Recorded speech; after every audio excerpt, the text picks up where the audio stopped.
Hey, Talofa Lava, Leotawa Dr. John Peterson here. TE2 Edge Sports Cards coming at you live and direct from the Twin Cities in Minnesota, United States of America. Hope everybody's doing good out there. So I gotta tell you, man, these scammers are the absolute worst. So I did a video about this cat named Robert Wackenheim. This was last week, maybe the week before, near the end of the week, and it was the storagetreasures.com video, and he supposedly had come across some vintage cards. Well, they all turned out to be fake. I ended up not paying him for the cards, which thankfully I didn't get duped.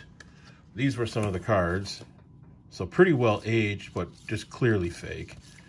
And he told me they were authentic. So he's all upset that he hasn't gotten his cards back yet. So he started threatening me and saying that he was going to go on my YouTube channel and leave all sorts of nasty comments about me and try and, you know, hurt my subscribership. So I just told him, I said, listen, man, if you want your cards back, just send me the label for the shipping and I'll send them back. And he said he didn't want them. So and said he wanted to instead go on YouTube and continue to try and disparage my name. So anyway, I told him, well, if that's what you're going to try and do, then that's what you're going to try and do. But I don't know why people would think that your word is credible when you clearly were trying to deceive me and probably others too with fake cards. I mean, he wanted, what, $3,600 for those cards, along with a couple others that are fake as well. So anyway, for those of you that are watching, if you see any comments from this guy, his name's Robert Wackenheim. He is from Georgia, and he is a complete and utter scammer, a huckster, a liar, and attempted to be a thief for me. So anyway, just thought I'd throw that out there as a little tidbit to get started. Today we're going to do, on a better note, a more positive note, a 1989 Donruss box break. So I'm not a breaker. As a one-person operation here, it's just too hard to keep track of all the information, who to send stuff to, who bids on what, or who buys into what. So, but I do box breaks from time to time, and most of what I do is junk wax. Every once in a while I'll get like a more expensive box, like an 82 Topps football or something like that. But today I thought I'd do at least a partial 1989 Donruss box break. So what I'm going to do is I'm going to grab the camera here, grab the X-Acto knife, and I head into the office here. These are where I keep some of the factory sealed wax and boxes, cases. I'm going to open this up.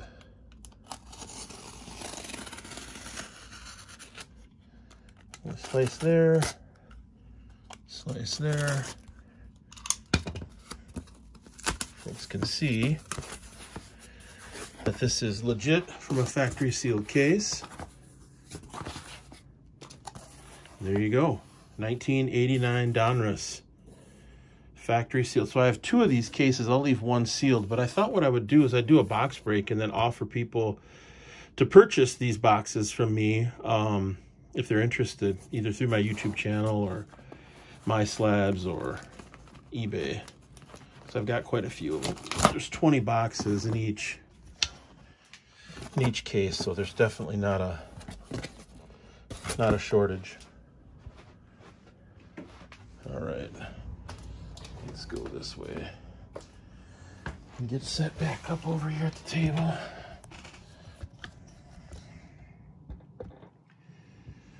Get ourselves in frame here. All right. So the story on these cases of 89 Donruss, I picked them up from my good friend Bruce from down in Prior Lake, Savage area. He buys collections and oftentimes comes across wax. I bought a bunch of different stuff from him over the last about 4 months or so. He's been good to work with, gives pretty good deals. He had these final two cases of 89 Donruss. Now, he had initially offered them to me, and I said, God, I don't really want those. But as time passed, I kind of got more of an itch and thought I'd scratch it. So I want to say I paid, oh man, what did I pay for these boxes? It was part of a package deal. So I want to say the 2 cases were about $800. I don't know. I did the comps and the solds on the boxes, and of course there's some cases out there. But I thought I got a pretty good deal on them. I mean, 20 boxes at $40 a box is $800 for a case. And I think I got the case for half that. So I think I bought these boxes for about 20 bucks a piece.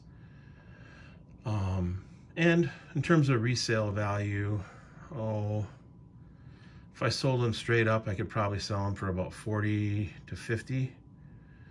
And if I sold them on eBay, I'd probably have to sell them a little closer to 50, 55, just because of the fees and the taxes and stuff. But yeah, if you're interested in buying any of these boxes from me, you can find me on My Slabs. It's a 1%. I'll put some on My Slabs. I'll put some up on eBay, but probably the best way to do it would be to contact me through Facebook Messenger and just reach out that way. Leatawa John Peterson, Leiataua John Peterson. You can also find me through my website, TE2consulting.com. And there's a drop down where you can put in your information and connect with me that way. That goes directly to my Yahoo email. So, but if you're interested in some 89 Donruss, hit me up. I'm not going to open up the whole box here today on camera. That just takes too long. But I thought I'd open up a few packs just to give you a sense of what's in the box.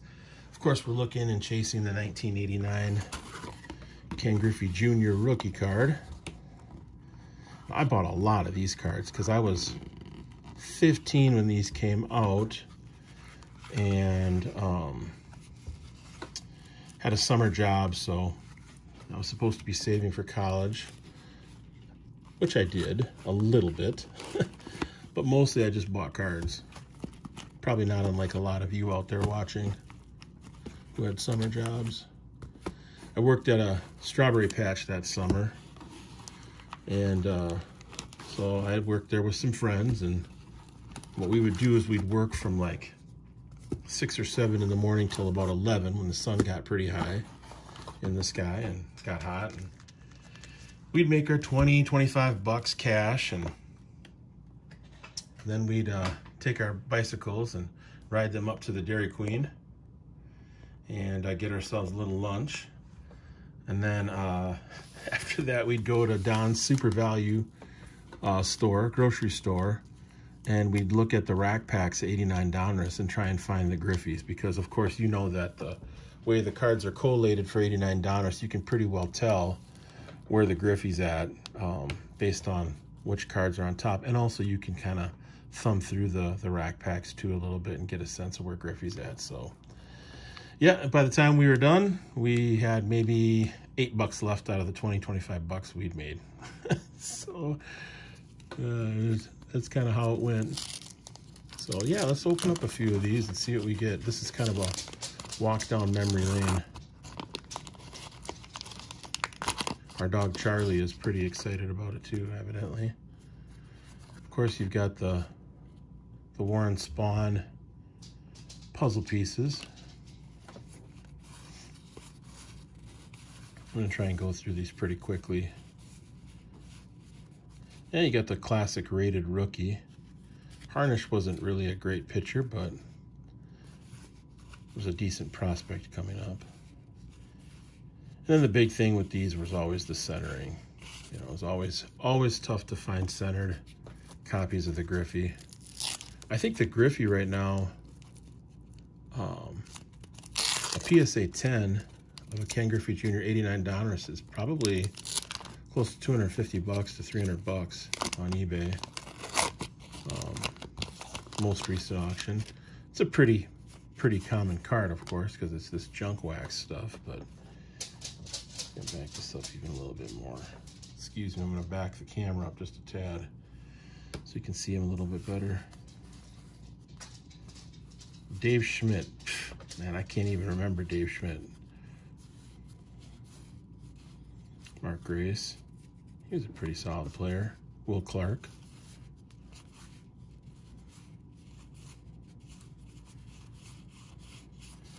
So again, I've been watching YouTube content, just kind of getting a sense of what's going on out there. The big thing from this week, I think, obviously has been the BBCE, the breaking news that I would call it investigative news, or investigatory news from Sports Card Media. Man, that guy's got a great channel. I really like what he puts out there.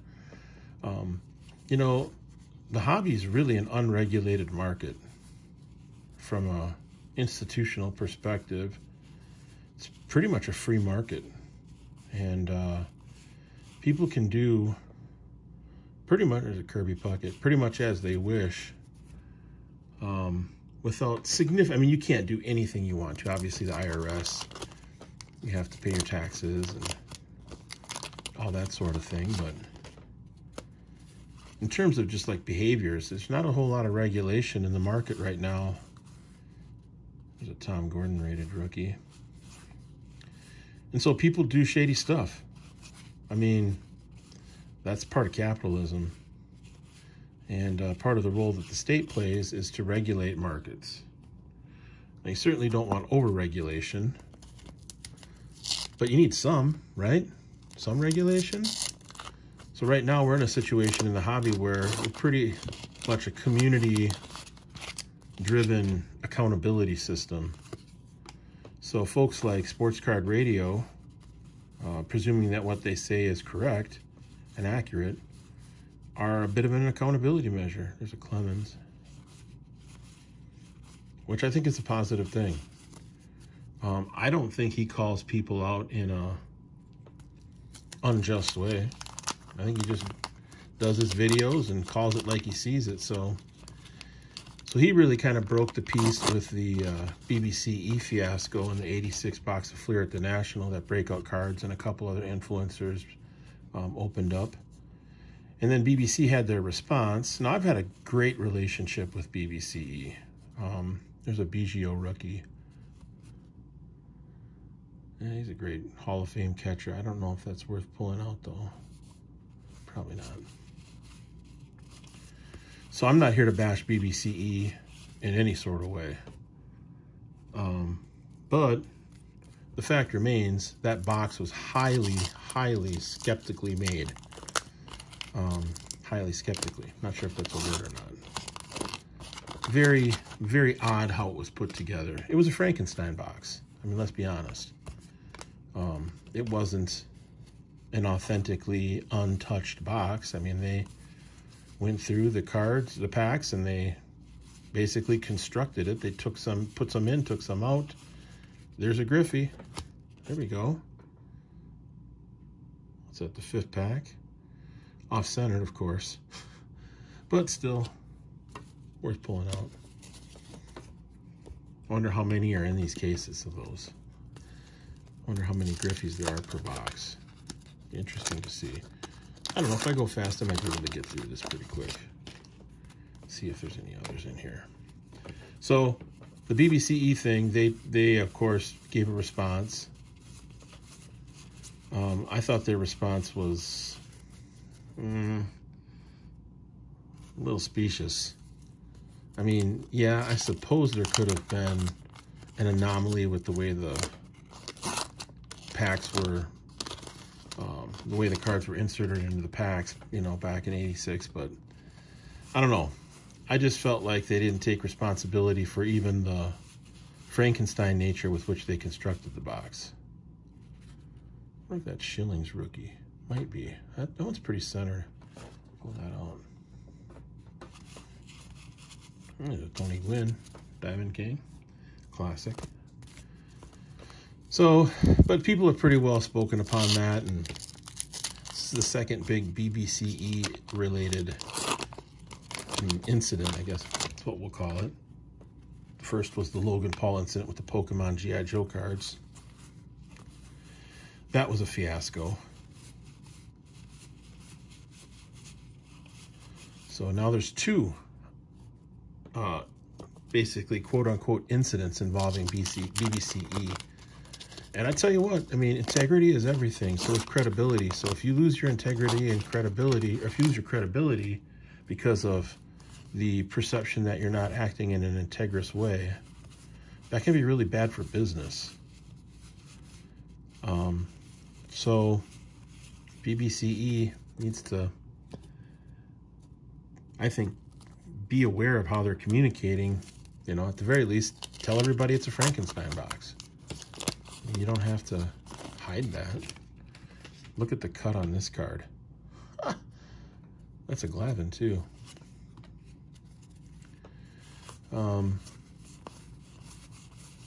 So there's that, and then there's this whole thing with, oh my gosh, look at the cut on these cards.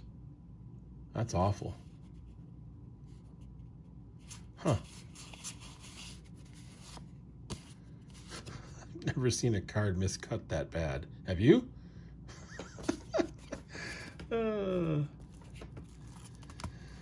So now the piece that's really grabbing a lot of news is the pack swap issue with vintage brakes. Vintage brakes. What do I think about vintage brakes? I think the concept is really cool. I don't really watch that YouTube channel very much, so I guess I can't really speak from an informed perspective about what is or what isn't with regard to vintage brakes. I've seen a number of videos with Leighton. Seems like a decent enough guy.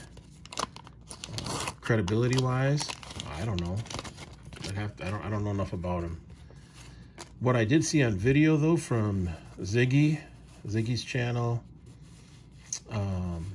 and more specifically Sports Card Radio, again, looked pretty funky to me. In fact, it looked real funky to me. They swapped out the pack, excuse me, for a different pack. They got busted, and then they swapped in a pack to make up that quote-unquote mistake. Look at these cards, totally miscut. Oh my goodness. Some of the worst cut cards I've ever seen. And then they swapped in another pack, which was still not the same pack.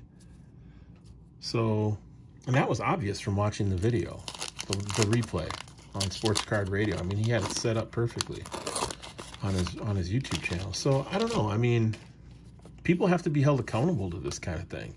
It's not cool. And that's one of the reasons why I don't do breaks. Never done a break and never will do a break. Not for me. I'd rather source cards in a different way, or different ways. Kind of like I sourced this case of 89 Donruss, you know, do it on Facebook and actually go to the person's house and look at the collection, look at what I'm buying, ask them questions. With the breaks piece, I don't know. I mean, you're kind of at the mercy of the breaker. I'm not saying all breakers are bad. I'm not saying any breakers are bad. I'm just saying that what I saw on Sports Card Radio did not look good for the optics around vintage brakes. And I would imagine they're going to have to come out with a comment on that, because those optics aren't good for business either. I mean, so much of what drives a business are consumers' confidence that what you say you're going to do, you do. Or what service you deliver in the way that they're expecting, that they contract with you for. I know this because I run my own business.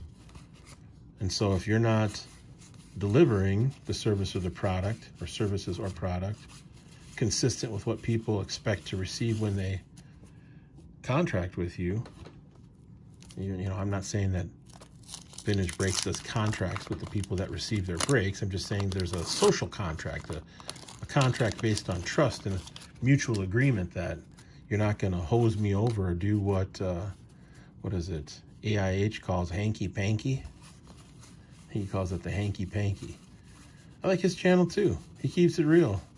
And he takes criticism from people being corny or whatever. Well, if speaking the truth and calling out scams and calling out behavior that is potentially going to hurt the hobby and hurt collectors and hurt investors, then I don't care if it's corny. You can call it whatever you want. I call it accountability. The way the market's going right now, i.e. the hobby, is you've got significant amount of capital resources, economic capital resources, financial capital resources coming into the hobby. You've got a lot of influential people that have the capacity to sway people one way or the other in terms of what they buy, what they invest in, what they keep, what they sell. And you really don't have a whole lot of regulation. There really aren't a whole lot of guardrails up. So the YouTube channels and the YouTubers that hold people accountable to a certain standard, like if you get into a break, they're not going to swap packs on you. Yeah, I'm all for that, because I'm for people. You know, this guy that was upset with me, you know, I offered to return his cards. All he had to do was pay for the shipping. He didn't want to pay for the shipping, so he's not going to get his cards back till he does. But then he's got the balls to threaten me and say he's going to go on my YouTube channel and disparage my good name and the work that I've done over the 100-some videos that I've created. No, that's not okay. That's not cool. Not cool at all.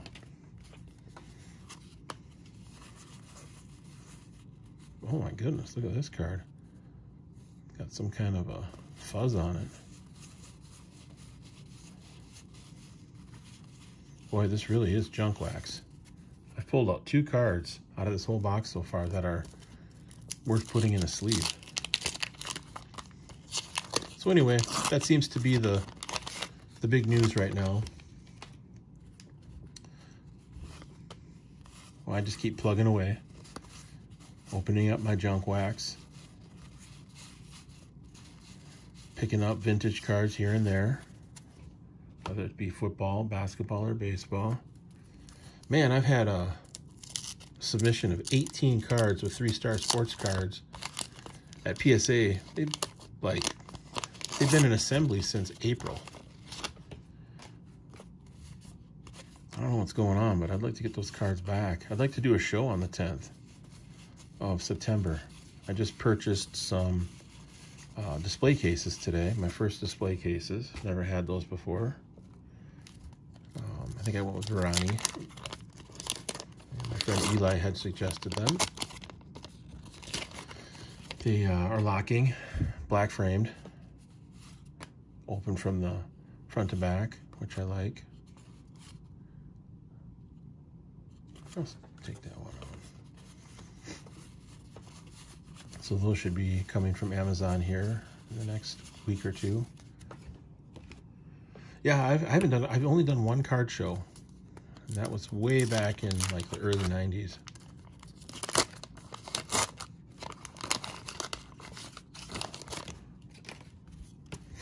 So I'm looking forward to doing another one. Mattingly and Boggs back to back. Look at that. Oh, that's a nice pack. So we got Tim Raines, Jose Canseco, Hall of Famer, or Tim Raines, Don Mattingly, Wade Boggs, Cal Ripken, and Barry Larkin. Cards aren't worth much, even if they are Gem 10, but still a nice pack nonetheless. So I made a pretty good-sized purchase this past week. Pulled the trigger on a card, a vintage card, on Friday. Bruce came over here. He is 2 cards away from completing his 1957 PSA 7 set. And so I showed him this card. He was interested in potentially purchasing it. But we had a good long talk. He was the one that helped give me some strategy around how to deal with these 1986 McDonald's football cards. I guess I am going to go on this, open this whole box on camera. So yeah, we talked, had a good time. It's nice. And while he was here, we looked at a card that I had been eyeing up for about, I don't know, week or two on my slabs, and we compared it to some of the other stuff that's out there, some of the comps and the solds, and he gave it the thumbs up and I gave it the thumbs up, so I pulled the trigger and bought it. Another Biggio. So hopefully that'll be coming in the mail this week, and I can do a mail day review.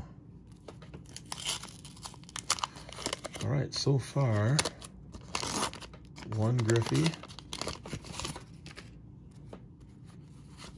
So these are all these boxes. Man, I've had this sequence 3 or 4 times now. It's funny how that works.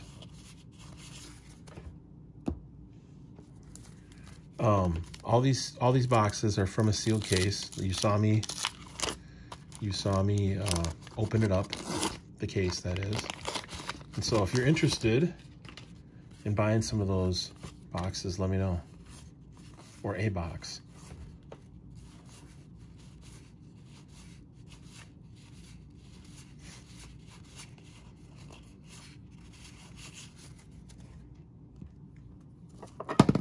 Oops. Right down Yastrzemski.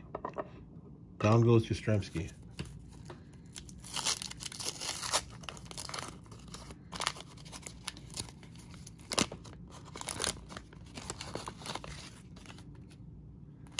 Darrell Evans. He had almost 400 home runs. It's not bad.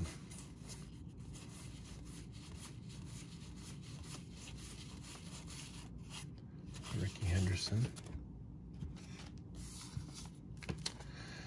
Yep, so that's what I know. Last pack. Again, love the fact that people are checking out the show and getting views. I've really enjoyed doing this, and you know, it keeps me busy. All right, well, there you go. Pulled out 5 cards out of that box. 3 Biggios. That one looks pretty clean, might be a 9. Looks pretty good too. So I'd send all these to Got Baseball cards. I don't know what that's worth in a PSA 10. And this, maybe a CSG 8, 8.5 possibly.